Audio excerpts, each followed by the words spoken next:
Herkese merhaba, ben Ayşenur. Kanalıma hoş geldiniz. Bugün sizlerle çok güzel sebzeli rulo biftek yapıyoruz. Öncelikle marine sosumu yapmakla başlıyorum. 1 çay bardağı soya sosumu bir kabın içine aldım. Üzerine iyice ezmiş olduğum 2 diş sarımsağımı,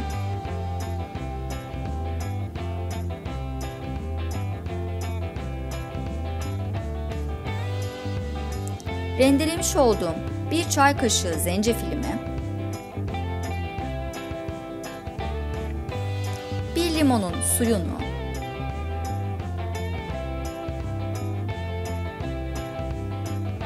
ve son olarak 2 tatlı kaşığı balımı ekliyorum.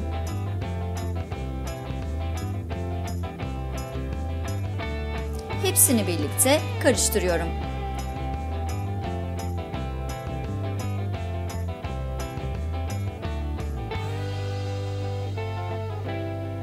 Bir kilogram etimi ince şekilde kestim ve bir tepsimin içine aldım. Şimdi üzerine hazırlamış olduğum marine sosumu döküyorum.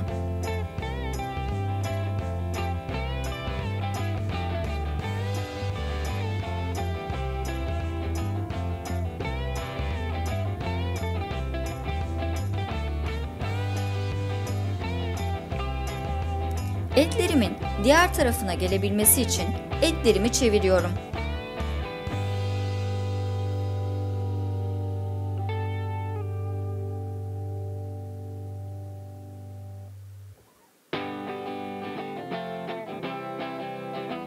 Marine olabilmesi için üzerine kapatıp buzdolabına alıyorum. Etlerim buzdolabında 2 saat boyunca marine oldular. Süresini sizler kendilerinize göre 1 ya da 4 saat arasında ayarlayabilirsiniz. Etimi bir kesme tahtasının üzerine aldım. Kırmızı biberimi, kabaklarımı, havucumu ve soğanımı uzun ince şekilde kestim. Şimdi etimin ortasından 2'ye kesiyorum.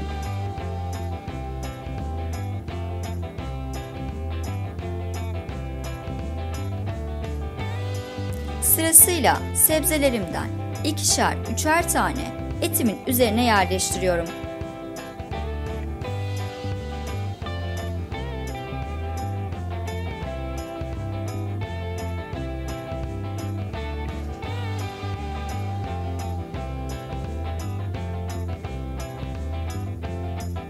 Hepsini yerleştirdikten sonra bir kürdan yardımıyla üzerini kapatıyorum.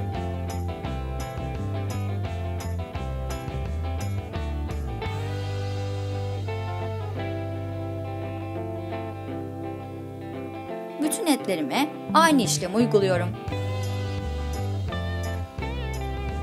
Bütün hepsine sebzelerimi yerleştirdim ve rulo şeklini verdim. Şimdi önceden 200 derecede ısıtmış olduğum fırınımı alıyorum. Rulo bifteklerim benim fırınımda tam 20 dakikada piştiler ve bir servis tabağına aldım. O sırada kalan marine sosumu bir haşım ocakta kaynamasını sağladım. Şimdi üzerlerine bir fırça yardımıyla sürüyorum.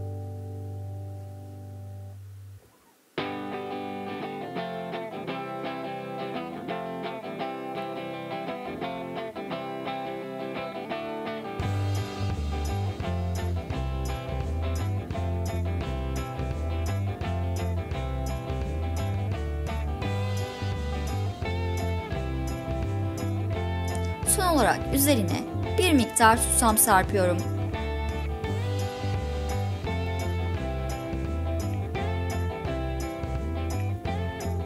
Sebzeli rulo bifteklerim servis hazır.